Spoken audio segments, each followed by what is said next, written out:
Hello and welcome to the Tricolore Pridecast, your podcast on all things Yokohama F. Marinos. My name is Jamie and I'll be joined this morning by Stuart and a special guest as we run through all the latest news and stories from the Nissan Stadium. So to kick off, Stuart, how are you this week? I'm pretty good, yep, keeping well. Good news. And joining us for a preview of the opening fixture of the season, the first ever guest on the Tricolore Pridecast, and I can't think of a better guy for the job, Captain Kansai himself, Alan Gibson. Good morning, Alan. Thank you for joining us, and how are you? Good evening from Japan, and happy new season. I'm fine. I've just had my, not that I want to get into politics, but I've just had my third shot today about an hour ago, so if I suddenly collapse, please call an ambulance. Otherwise, all good. It's fine, Alan. The guests of this podcast and hosts of this podcast have also been known to collapse after a few shots, so I wouldn't worry about it too much. It's nothing uncommon here.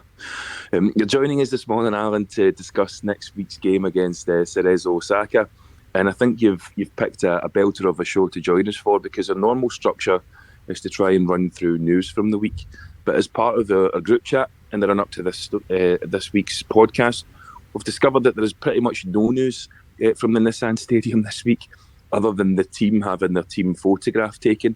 So effectively, it's going to allow us to just dive right into next week's fixture, if that suits everyone.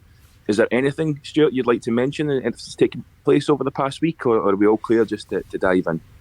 No, but the only things that have happened this week, actually, the uniform got delivered today, and we got a special 30th anniversary package, was it? Yeah, that came. So that's pretty much all. Yeah. To be fair, I think after a busy week last week that saw our best central defender leaving, then maybe a quiet week isn't the worst thing for F. Marinos, so close to the start of the season. With that in mind, then, gents, I think I'll press on, and it's match week 1. It's taking place at the Nissan Stadium on February the 19th. That's a kick-off for me at 5 a.m, which is lovely, as you can imagine. But that's, I think, a 2 p.m. kick-off for you guys, and it's F. Marinos versus Cerezo Osaka. So, Alan, obviously you've been watching J.League football for quite a while, but for those who aren't aware of your involvement with the league, could you give us a bit of background, please, as to how you came across the league? And I guess a question we've been asking for some time: who's your team? That reminds me of a Jasper Carrot sketch, but let's not get into that one. It's the 30th anniversary of J.League this year, and it's also the 30th anniversary of me watching J.League. I like Stuart, I believe, came in 1988 and didn't intend to stay, and I'm still here. I travelled the world since 1983. I was on the road for about 5 or 6 years in 15 or 20 countries, and the first thing I used to do was find a team to play for and find a team to watch. And when I arrived in Kansai back in 1988, there was no J-League then, so I found the local team was actually in the neighboring town, because I'm based in Kobe, for those who didn't know. So I found Matsushita Denki in Osaka to watch. And Matsushita Denki became Gamba Osaka. So I have a very slight affinity for Gamba Osaka, shall we say. I do believe in supporting the hometown team. So when 1995 came along and Vissel Kobe were formed, I felt I have to support them as well. So it's obvious to most people who know me that Gamba and Osaka and Vissel Kobe are my teams. But as an editor of JSoccer magazine and a man who's been running the JSoccer.com website since the internet began, I don't know, for a long, long time, I've tried to stay unbiased, which obviously doesn't work certain times, but I try to cover all teams. I try to watch all teams and the ladies' football too. And in fact, some people may be surprised to hear that I really couldn't name 2 or 3 players from a single Premier League team, for example. Japanese football is my life, and that's it, to the detriment of all of the football. So I'm here for the duration, and I'm looking forward to the next 30 years. Indeed, that's quite an interesting backstory there, Alan, and very useful for us, because we can expect to have you on here 6 times a season, giving you a bit of a Swiss Army knife then in relation to those Kansai teams. So yeah, that's comforting to know. In relation to Cerezo Osaka last season, did you manage to make it to any games? And if so, even just in general in the league, what was that like at the time? Obviously, with sort of COVID and the restrictions and that sort of stuff, watching those games. What was your experience last season of actually attending matches? It was very hard for everybody, I think, in particular. But as a member of the press, I was only allowed to choose one team, my local team, to cover in 2021. And because I write the Gamba website in English, for those people who didn't know, I write Gamba's English website. And I had to cover Gamba, so I chose Gamba. But about halfway through the season, I suggested that it would be better if we didn't leave the city, even if it's only 20 miles away. So I wrote to the J.League and Gamba and Wissel and said, can I switch to Wissel instead, please? Because I'd like to be a bit more safe, as it were. And they left me on the list at Gamba, which was nice. So in the end, I managed to see Gamba and Cerezo as a member of the media. Gamba and Wissel as a member of the media. But I managed to get to a single Cerezo game. Can't even remember what it was now. But it was the new stadium. They last season they opened the new stadium after playing in Yanmar Stadium for quite a long time. Yanmar holds about 48,000 people, and often had. In the J2 years too, 5,000 or 6,000. But I mean, even in J1, they were probably lucky to be hitting 15,000, having a stadium a third full. Of course, certain other teams may know about that too. But now they've reopened the stadium next door. It's literally like 20 meters away, which was quite a small stadium, and they've named it the Yodoku Sakura Stadium. And they added a nice stand and added a few seats for the away fans, as far as I remember, seats or standing. But that holds 18,000. It's not that big, but certainly at current times, it's more than enough. And when it's full, and hopefully it will be, let's say, hopefully next season or sometime this season, when it starts to get full again and capacity and fans can sing and shout and jump up and down. It's very close to the ground, and I think it'll be quite intimidating if that's possible. But certainly, it's nice to have them at the Yodoku Sakura Stadium now instead of the huge cavern that was Yanmar. So it was good, and they had a returning hero, shall we say? Takashi Inui came back, also of Yokohama F. Marinos long ago too, of course. And that was quite an excitement. There was talk of Kagawa, but I'm sure that they probably did well not to have Kagawa back because they've got some very useful young players that are coming through, and I think they don't need to be overshadowed by returning stars who may be seen as slightly over the hill or taking a big budget. Kagawa would be very useful, I'm sure, in the future, especially off the field as well, PR-wise. But I think it was good that they grew some players last year, and they blended in the older players as well. So it was a decent season in the end, and I think a win against Yokohama F. Marinos later in the season that we can talk about later, right? Indeed, yes. Thanks for bringing that up. Yeah, absolutely. And you did mention, obviously, how last season progressed for Cerezo. 12th place, I think they finished it, which is actually a very respectful points haul of 48, which I think most seasons would have had you finishing quite a bit higher than 12th place, sorry. How would you sum up the season last year? You mentioned that there was a bit of a transitionary period of potentially young players coming into the squad, but overall, how would you reflect on last season for Cerezo Osaka? I think it was quite hard for them because again they had to bring in a new manager. Halfway through the season, he was basically a caretaker manager, but finally got the job. Akio Kogiku is the name of the man, and he's been at Cerezo in one position or another in the coaching for a couple of decades, I think. So the fact is that once sort of they transitioned towards him and were, shall we say, confident enough to give him the job, because I know that they were looking again for bigger managers and bigger names. I think they did the right thing by choosing Kogiku-san, and he knows, I mean, even someone like Inui or the older players who are even 30 years old, and even Yoshito Okubo, I'm sure he knew Okubo in his youth, you know. So he knows the club inside and out, and he was confident enough to bring in some of the newer guys. They didn't necessarily gel too much, and they also had a lot of injuries, which didn't help at all. In particular, their big foreign signing, Adam Taggart, who was doing very well in Korea, came along and hardly played a game and was, I don't know if he had COVID or not, but he was ill for certain times and he was injured. He had muscle problems and he hardly played at all. So it'll be interesting to see what happens. I was going to mention a few more other players, but I think you've got possibly some questions lined up of who's in and who's out and who to recommend. So I'll let you lead me. Well, indeed, if you want to pick that up just now, Alan, I was going to ask about the transfer window this year, and Stuart, feel free to chip in if you've got any questions. I was just going to ask, what have been the big moves over the course of this transfer window this winter? Coming in, I think, well, actually, going out is probably the one that we should look at first, because Tatsuhiro Sakamoto, who actually got into the Japan squads a couple of times in the last couple of years, was suddenly off to Belgium. He's playing for Ostend, and he's going to be some big boots to fill.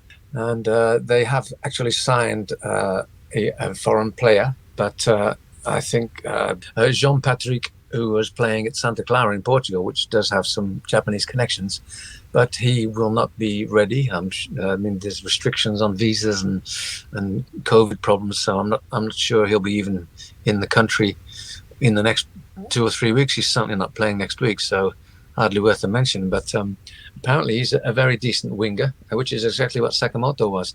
So at the moment they're short of a good winger, and he will be a big loss. I mean, a national team player.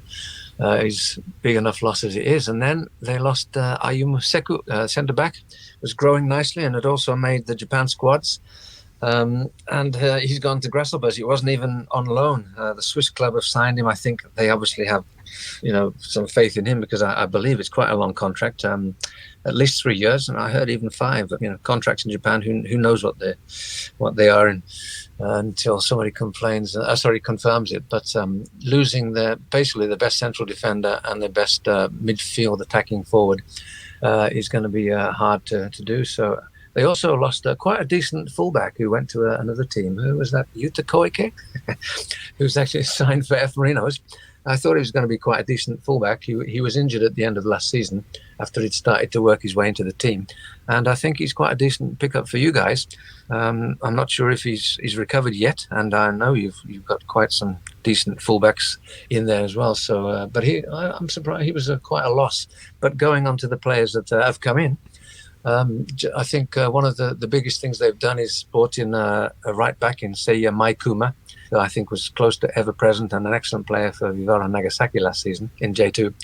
And on the left, they brought in Ryosuke Yamanaka, or former F. Marinos player, of course, who was basically rotting on the bench at Urawa Reds. And I know that they targeted a right back and a left back even before the season ended. So I think that I've got a feeling that both of those guys are going to be playing, and they'll be quite decent acquisitions. Bruno Mendes played for them before for a couple of years and has been out on loan at Avispa Fukuoka. He's actually on loan from a Brazilian team, I think, not from Cerezo. So he's still on loan, but now he's back at Cerezo. I'm not sure if he's going to just fill in until someone else comes along, or they have the faith in him to play him up front. But if the youngsters that I've mentioned don't gel enough or aren't ready, then Bruno Mendes is definitely experienced enough to play along with Adam Taggart. So that's nice. And Satoki Uejo, I believe Stuart might know him from his FC Ryukyu days also. Was doing very well at Fagiano Okayama, and he's been snapped up from J2. And some of the people who've watched him more often than I feel that he can go straight into the attacking midfield of Cerezo. So I think they've, swings and roundabouts, as they say. They've lost some good players, but they have some very promising players coming in. And I think they will have at least 16, 17 good first teamers, which may not seem enough for a team that's going to go for the top 6 or the championship, but they won't have any trouble in worrying about relegation, I'm sure. So that's not a big high praise, I expect, but they don't seem to have a big squad, but they have quite a decent squad. So we'll see what happens. I've got a couple of comments on the ins and outs that came in. I was going to say that Jamie, we should tell our Okubo story. Because he's now retired, but we went to see the J.League Awards, and what year was that, Jamie? That was the year in 2013. Yeah, so actually we'd got tickets that were given to us, and they weren't Marinos tickets, but we had the area, I think was Oita, from a friend of a friend. So we were sitting right at the end of the row in the Oita area, and I think Stuart, context for this one would be important, because I think was it the day after, or was it the week after the final game of the season? That's right. Yes. Oh yeah, that's right. Yeah. So that season, the Marinos could have won it in the last match, or could have won it the match previous to the last match, but we were denied the league trophy by, did Okubo score that day? But he was definitely up there, his smiling face at the end of the match where Marinos had lost at Todoroki, and Okubo was their top scorer that year. So he was our most hated J.League adversary, and so the lights dimmed in the J.League awards, and he came down the steps like just centimetres away from Jamie's foot. Did he dive? No, Jamie was very tempted, I think, to put out his foot at that point.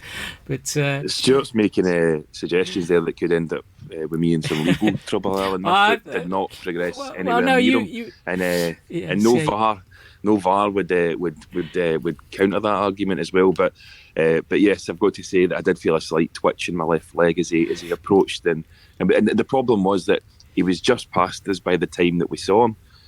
Because it was seen on the TV that he was walking down the stairs, and all of a sudden I saw myself sitting 2 feet to the left of him, so to his left. So it was just past us by the time. Luckily for him, otherwise gravity may have had a bit of comeback for his outstanding performance that season for Kawasaki Frontale. But that was certainly the closest that we ever got to him. I can probably trump you with about getting close to him, but he's quite a character. I like him. The whole family. You ever seen his programs where he brings his children on television, and they're in the family household. And I saw the one where he sent his son, his son was about 6 years old at the time, and they gave him this job to go and get fish from the market or something, and then they followed him in the cameras, and they do all these strange things with kids on TV in Japan that probably wouldn't be done anywhere else. Please don't try this at home, But he's actually quite funny. I mean, he's my kind of player on the pitch too, because when I play too, you hate to lose. You got to give it everything. And you can be hated by the opposition and the fans. You're going to wind people up, and you're going to go for everything. And then after the game, he's the nicest guy you can feel. And so am I, of course, too. Of course, I've got to say, he was one of those figures, exactly as you mentioned there, that despite his efforts on the park, and he was outstanding. I thought he was up there. For me, one of my favourite ever J.League strikers was Hisato Sato, but I thought he was equal to, if not slightly better than Sato. And I thought he was a terrific player, and a guy that was hard to hate for the reasons you mentioned. He always came across off the park as a really nice guy, and so glad I didn't trip him up that day, to tell you the truth. Just to revert back to transfer news for a moment, Stuart, just one thing to comment on is I noted that you mentioned Ostende had signed Sakamoto from Cerezo Osaka, and they have a really interesting transfer policy. Ostende, I think they signed quite a few players. They've signed quite a few players from Scotland. I know they've got a few Korean players, or have had in the past couple of years, and a few players from Japan. So I think it's just worth picking them out, because it seems as though a few players have made their way there over the past couple of seasons. So interesting. I wonder if they have any scouts in Japan. But yeah, Stuart, I was going to ask your thoughts as well. Yamanaka moved to Urawa, I think 2 or 3 years ago, for quite a significant fee. I think it was around $2 million. At 28 just now, it could be that this move is perfectly timed for Osaka in terms of getting the best out of him. What's your thoughts on that, Stuart?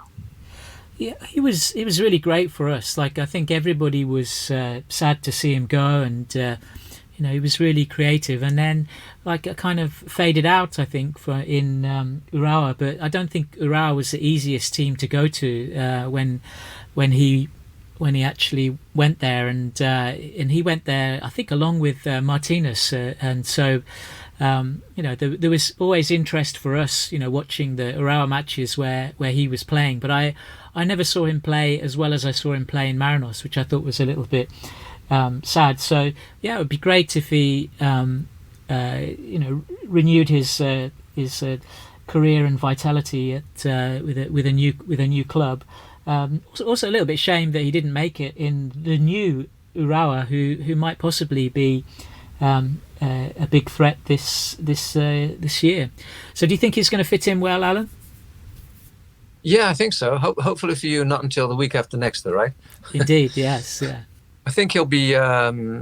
Cerezo have two, basically, for want of a better word, aging right back and left back, aging fullbacks, who are not that good, very steady. They're there. They played a lot. They rarely get injured. But Narahashi and Matsuda, I know that they were both being sort of looked at to be replaced with younger blood. Mike Kuma on the right back, he's definitely younger blood. Yamanaka, I would say he's at the peak time where he's got something to prove. As you said, he was excellent at F. Marinos, and then suddenly he sort of faded away. He took the money and the glory for the move, perhaps, but he wasn't really given a chance, or he didn't show what he could do. I also know he was injured quite a lot. Even last season, I think he missed 3 or 4 months with sort of niggly muscle problems. So I think he can come in and do very well in the attacking side of on the left for Cerezo. I think F. Marinos have also done very well to replace your left back. I think I'm sorry, I'm moving somewhere else now, but Nagato looks a very good player over there. So you certainly won't miss Yamanaka. I mean, because it would have been nice for him to come back and at the top of his game, perhaps. But yeah, I think Cerezo. Well, I think he'll do very well. I think he needs a haircut. I hope that the thing he had on his head from last year has changed a little bit. But otherwise, yep, look out for him. I think he could be one of the key players. He was definitely one of the lookers at Marinos with his what was it? A very bright blonde haircut that he had. Yeah. Indeed, I hope Cerezo Osaka have signed him for more than just the squad photo this season, Alan. Because I think that potentially could be a low-key signing of the season potential there, because if he captures that form he had 4 years ago, then he's going to be a terrific player. So to move on specifically to the game next week, as you mentioned, there was 2 games last season which I familiarised myself with over the past few days between Osaka and F. Marinos, and yeah, they seemed like quite competitive fixtures, certainly in the first game. The second, I would argue, maybe Cerezo dominated. Did either of you make it to those games? Obviously there was complexities for yourself, Alan, in relation to as a journalist, but Stuart, that first home game at the Nissan Stadium, did you make it to that game, and if so, what's your recollection of that fixture? Gosh, you're asking me to go back a long way now. I was at that match, but you know what, I don't really have a recollection of that one at all. And one of the things that I've always felt like that Cerezo seemed to be a bogey team for Marinos. And what always mystifies me about bogey teams are how they carry on over several years to be a bogey team when all of the players in the team have changed and the manager has changed and all kinds of things changed. I don't know whether the players look back at the score sheet and say, gosh, it's 10 years since we've beaten them. We haven't beaten them at home for such a long time, and it actually psychologically kind of jinxes them. So to me, Cerezo matches are one of those ones where I never feel that we're going to win. Like I never have confidence going in, and there's nothing to back that up at all. Do you remember who scored in that match, Jamie? Yeah, I can. Yeah, Alan, there you go. 1 point to Alan. It was Great. Indeed. It was an 86th minute Ado winner. Alan, do you want to pick that up? Yeah, I mean, putting my Cerezo hat on very strongly here, that Yokohama F. Marinos were lucky enough to score 3 minutes from time and take the points in a game that Cerezo should have won. Is that what I should say, right? But Ado scored a lovely goal, opportunist, and the game was won. I mean, the tables were turned on the second game, if I may move on. So when Cerezo brought you home, 2-0 up after 21 minutes. Inui, we mentioned him already, scored against his former team. And Kato, one of those young centre forwards who's had a chance last season. And 2-0 up and cruising, and then it got a bit harder and he woke up and pulled back for 2-1 in the end. I think Saneto scored just before half-time, if I remember correctly. But Yeah, a 2-1 win for Cerezo in the end, so honours. Oh, but it was a big game for you, I believe. It was one of those where you still had a chance to win the championship and then lost the big one, right? Yeah, that's correct. Right. And that was a bit of a doing, for lack of a better word, Alan. If I recall correctly, I think Osaka Cerezo could have been more than 2 up by the time that Marinos got their opener. And I was kind of watching the highlights in that again last night in preparation for a conversation. And exactly as Stuart said, I've always had this sort of, even back to the Diego Forlan days, I've always had this sneaky sort of feeling as well that Cerezo had a bit of a bogey team, and I didn't fill myself with confidence last night rewatching that highlight, because it did look like a bit of a doing. But yes, Stuart, any recollections from that second game?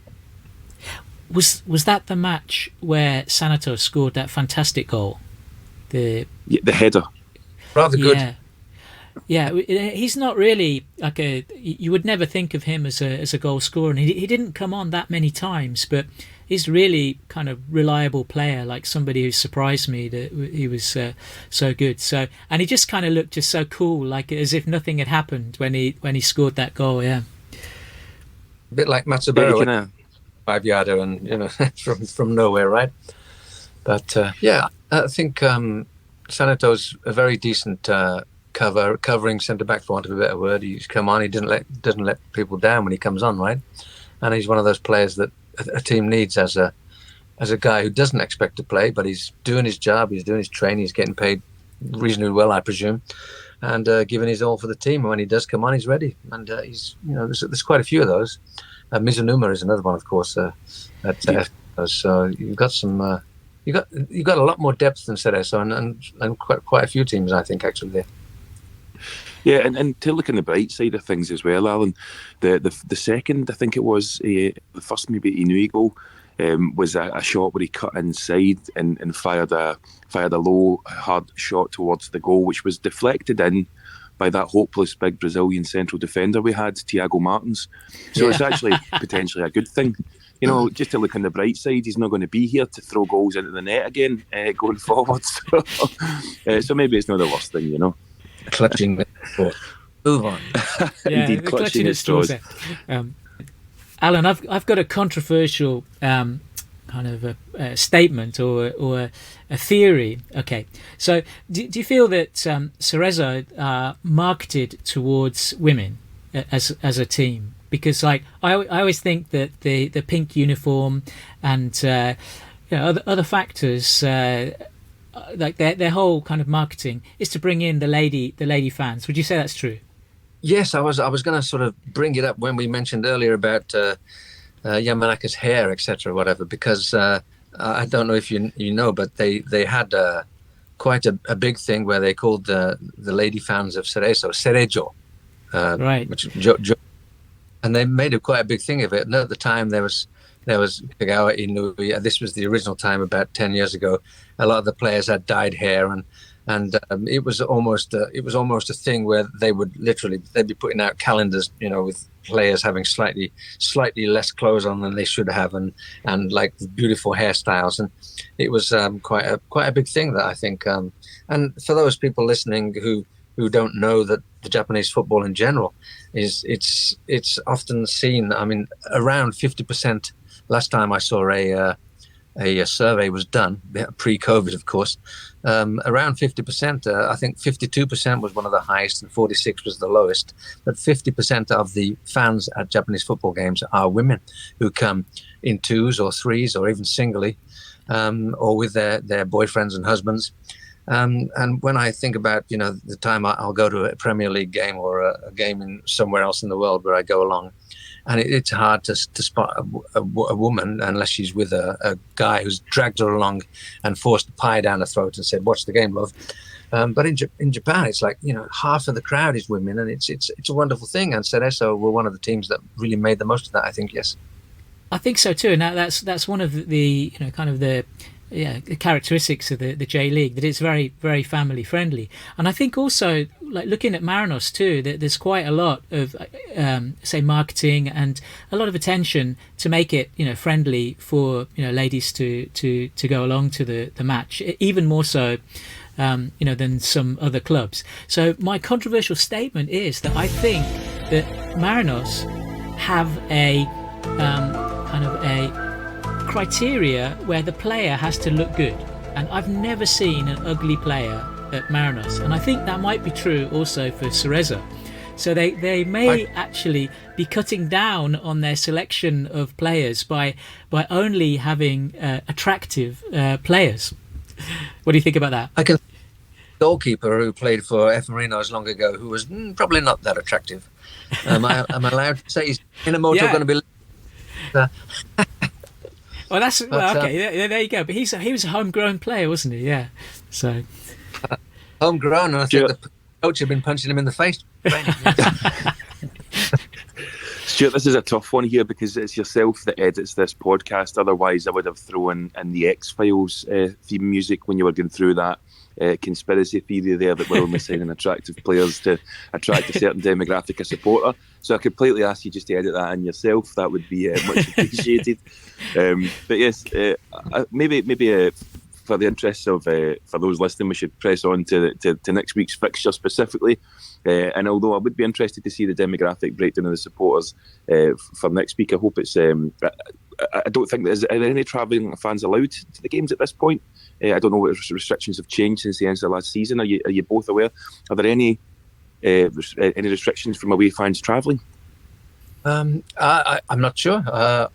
I'm literally. It's a week to go, and I haven't even decided what I'm going to do next week. Although there's not that much choice, of course, and I think I'll be at the Gamba game. But I haven't heard anything about away fans being banned, and I believe the stadiums are still slightly restricted. I'm not sure exactly, if they're down to half or what, but I know that the stadiums that I've listened and talked about, that they're going to be still separating seats. There'll be seats between everyone, so it's probably a 50%. But I don't think that the away fans are restricted at the moment. So. No, it seemed quite a free selection of seats when I looked the other day, because that was one of the other things I was going to mention, was that I've got my tickets for the next 3 matches, and these days even the season ticket holders get a chance to buy their ticket or to select their seat actually. Before the tickets go on general sale, so you don't get a free seat as we used to do and just sit anywhere. You just have to sit in the seat that you select. So they've got the second floor open at Nissan Stadium for the next 3 matches. So that I think might mean it's quite a large number. It might be 50%. So that would allow away fans. And I heard the other day that. The match at Kashiwa was also allowing away fans too, so that's a tiny stadium cramped in. So it seems like the risk is lower now, and they're slowly opening up things. So yeah, I think they are allowed to come, but I have to check on that. And Alan, to kind of get into the specifics of next week's game, then. If I could ask you to identify, and it's difficult for the first game of the season, but if I could ask you to identify a danger man for Cerezo Osaka that listeners of the podcast should watch out for, is there one individual that you would name? I think Thiago Martins. He's gone, right? Yeah. As you say, I've not been able to get much out of the training matches and the pre-season. I think, like most teams. Cerezo have been playing games against universities and J3 and non-league teams, and playing 3 or 4 periods and 25 players getting a game. So not sure. I can only say that as far as I know, there's no one suspended, and they only have one major injury. Hinata Kida, who's a very promising young midfield player, has broken a leg in training, so he'll be missing, which is sad. But I'm not sure he'd be starting right now. I'm expecting them to start. In a 4-4-2 as usual, and they like to play the midfield diamond as opposed to sort of two defensive midfield players or 4 across. And I think Nishio he's not going to be a danger to you so much as to be a bit of a pain, hopefully stopping your attacks, because he's got to prove himself, because Seko is gone, of course. So Nishio is going to be a key man at the back there. I think that the two, if the fullbacks are thrown in, I mean, they're both new to the team, but if they're thrown in as well, immediately, Maikuma on the right and Yamanaka on the left could be guys to watch and create things for you. Ricky Harakawa should be probably central midfield, and he's very good and takes good free kicks as well. So you got to be careful there. I really have high hopes for Adam Taggart. I saw what he did in Korea, and I've seen him with the Australian national team. And he's a poacher. He's strong. He's a good finisher, and we just haven't seen literally anything of him in last season.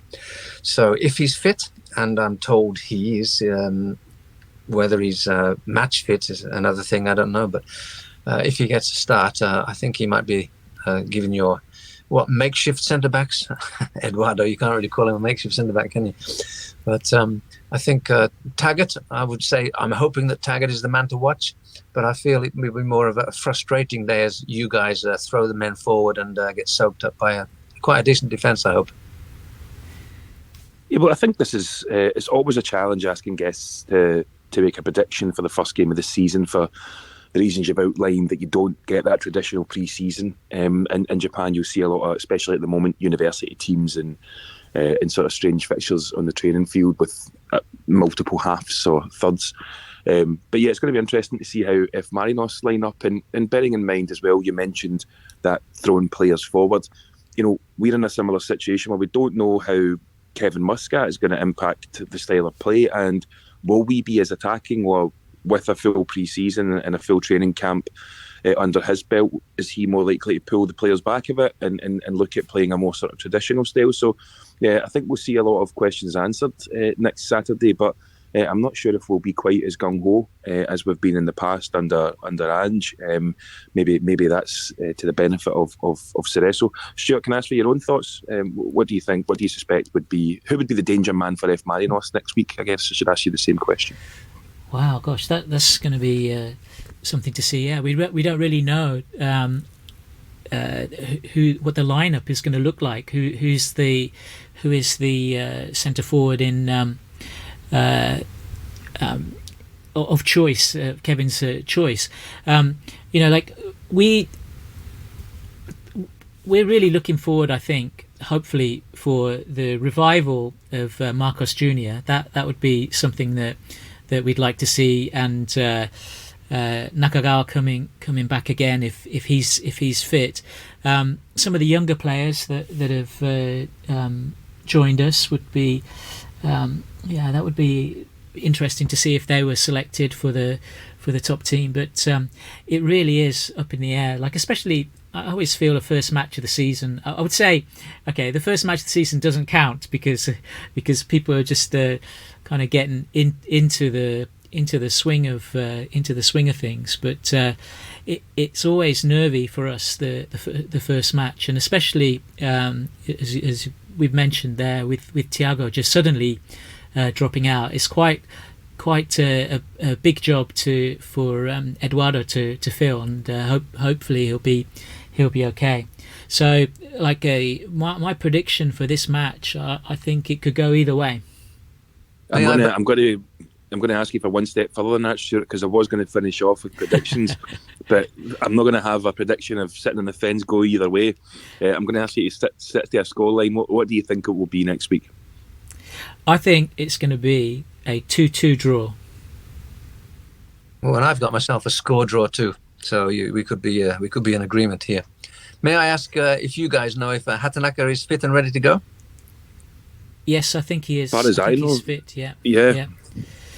And the way I see it, you got some very decent players. But as you said, if 2019 Nakagawa returns, it's like a new player. I'm not sure about Anderson Lopez myself. Right.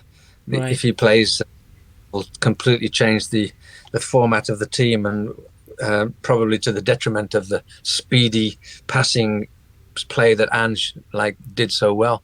So I'm hoping that you managed to keep Anderson Lopez on the bench for the last 10 minutes and throw him in one. But Watanabe in the middle is good. I'm hoping he plays a little bit more. But of course, you've got Kaina Yoshina came back. You've got Fujita, Jochima Fujita.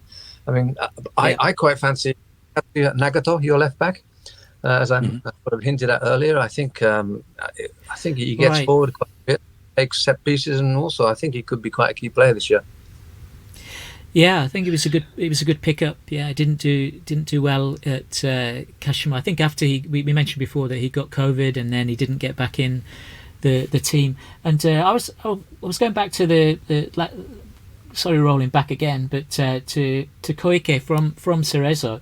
I wondered if he had any connection with Kevin Muscat, because he went to Europe straight. I think when as his first team, he went to St Truden, where Kevin Muscat briefly managed. So I really wonder if there was any connection between that, and then he also had returned to Japan, 14 matches for Kashima, and then only 4 to 5 matches over the next couple of years for Cerezo. So, I hope his time has come, and he does well. So, but who's going to be on that first lineup? That's going to be really interesting to see.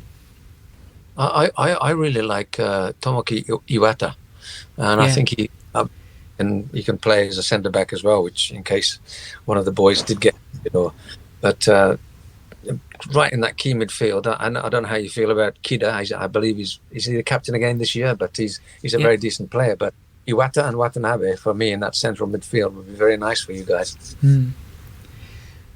Yeah, I really don't think we spent the last couple of weeks, Alan, kind of reviewing the transfer window, and at the time, listening back on it, I feel as if it was quite harsh overall, because you're right to say that there is a strong squad there. It's a squad that finished second last season, albeit one or two players leaving, big players.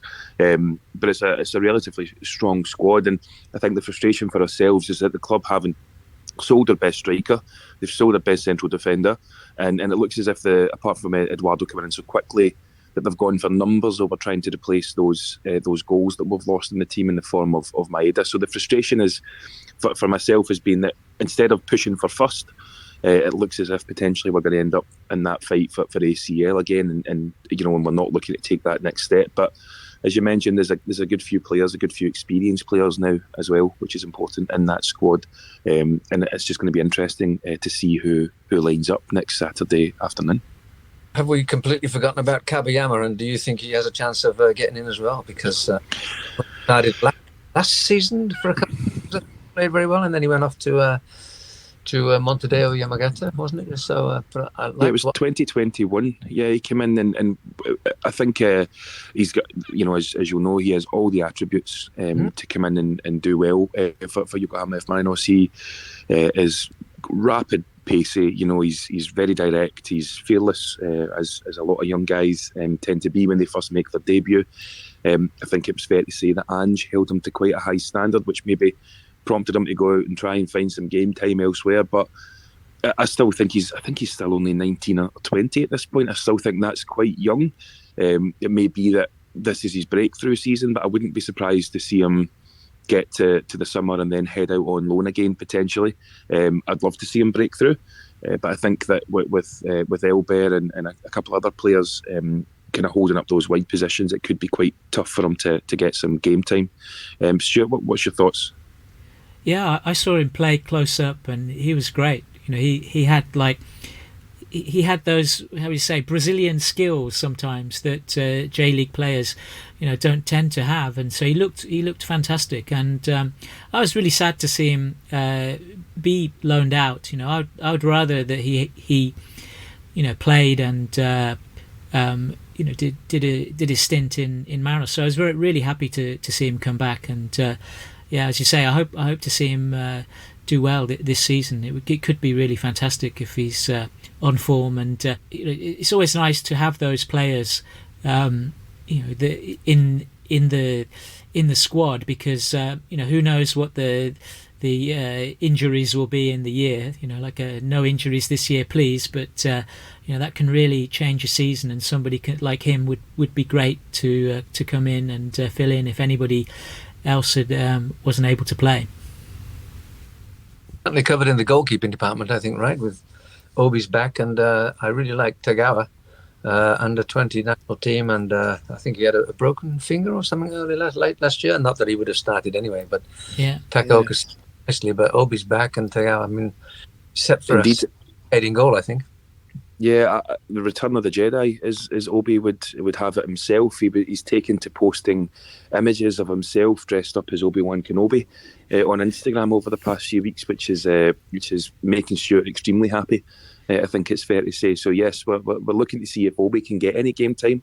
He looked a bit raw in his first season, I think it's fair to say, where he would, one moment of brilliance would be followed by perhaps a bit of lapsed decision making, but another player who has all the attributes to go and make a great career. And actually, I didn't realise how tall he was until I saw the squad photo this week. He must be 6'3", 6'4". He's huge, even compared to the other goalkeepers. So yeah, it'd be interesting to see if he cements himself as a number 2 and if he does get any game time for the season ahead. So, gents, I think at this point here, we're just about to approach the hour mark. It may be time for us to sum up and move on. Alan, just out of interest, can I ask as a final point, what would be a successful season for Cerezo this year? It sounds, the theme we're picking up here is that maybe a few experienced players, but perhaps something of a transitionary season as some young players come through and look to establish themselves in the first team. Is that fair to say? And if so, what would be a successful outcome this season for Cerezo? I think it would be. I think, as I said, the manager has brought a lot of players through in his career, and he's going to play the young players. For example, the forwards Yamada, Nakajima, Kato are all quite decent players, but like Kabayama, perhaps they're not that finished article yet. They're a bit raw, and so they're going to start. They need some experience, and they need some time to play. At the back, Nishio and Seko, who when he was there, were young players who had been developed by the club and came through and did very well. But they've got Inui's, he's not a spring chicken anymore. Kiyotake is getting on and injury prone. Okuno in the middle, who is basically, I'd say he's basically a reserve that played almost every game last year because he can cover all 4 of the midfield positions, both forwards. So all of these players are, they're getting on a bit into their 30s or so. So if some of the youngsters can come through, and some of the like a 28 or so, I think, I'm not sure, can sort of hit the peak.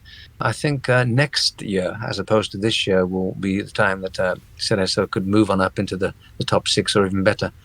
As I said, I don't think they will be having any trouble with relegation. But I think if they treat this season as a growing experience and consolidation and giving the kids some head, and the manager is allowed to do that by the fans, so they don't expect to win every game, but they are developing, which of course is very hard in football.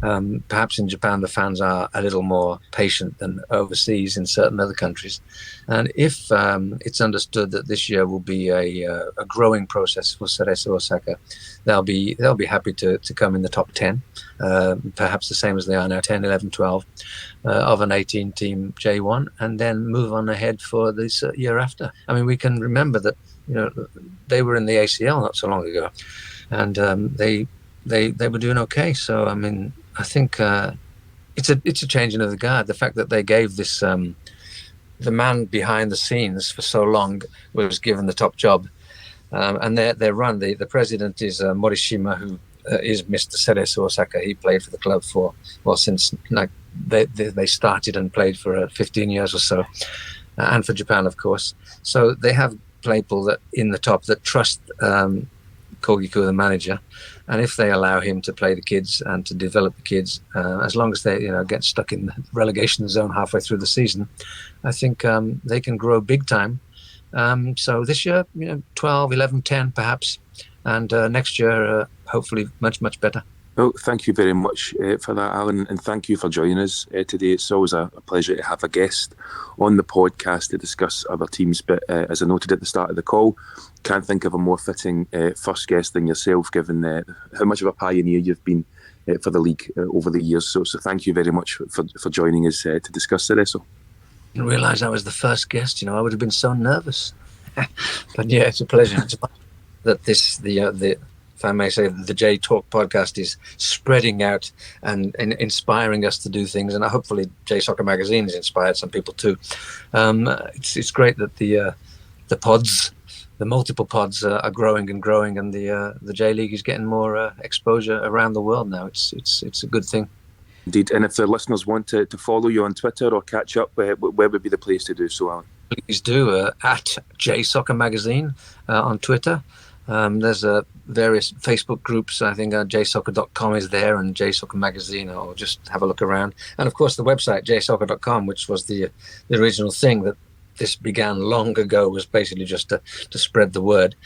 Don't try and be first with any news. I just the JSoccer.com website is deep. That's the key, to give people a background on every team from J1 down to J3 and beyond, and hopefully it helps people through. And I thank people for the patience. Stuart mentioned it before we came on, and told me in advance that I should tell people the current situation of JSoccer magazine, which is basically postage around the world is a pain in the and I've tried to justify making a magazine on paper, which is always what I'd like to have done, and have done. 30 issues are available, but it's so hard. I mean, the postage to America, for example, has gone up from about 240 yen to 750 yen for a magazine. It's not worth it. So hopefully, and also the problem with the last season and a half or 2 seasons is because of the restrictions. Myself and my photographer Lionel Piguet, we can't go to any other games. So basically, the players I interview would be local, Gamba and Vissel basically, and then any pictures we have are just those players or players in the away shirts, so they're all wearing white. So it's been very restricted. So I haven't done a lot in the way of the magazine itself for literally 2 years now. The last one we did was last January, actually, which was a very nice interview with Daigo Nishi. But it's been tough, and I thank the supporters that I have, and people who are asking when the next magazine is. It's really nice to hear. I would like to put some out on paper, 50 or 100 instead of 5,000 or 10,000 as I've done in the past. But I think it's likely to go very much online in the future. So I'll get on it, and I'll do my best to do something. But, with all these pods and all these various blogs and websites, it's great. What I was doing years ago is spread so big that, hey, you don't need me anymore. I'll just follow what you guys are doing. Yeah, thanks very much, Alan. Yeah, I also appreciate you coming on and talking to us. But this is a new thing for us, because we really weren't up on some of the opposition teams, and so it's really good to hear what's going on in those teams before the match. Yeah, we're doing our homework for the first time, I think, this year.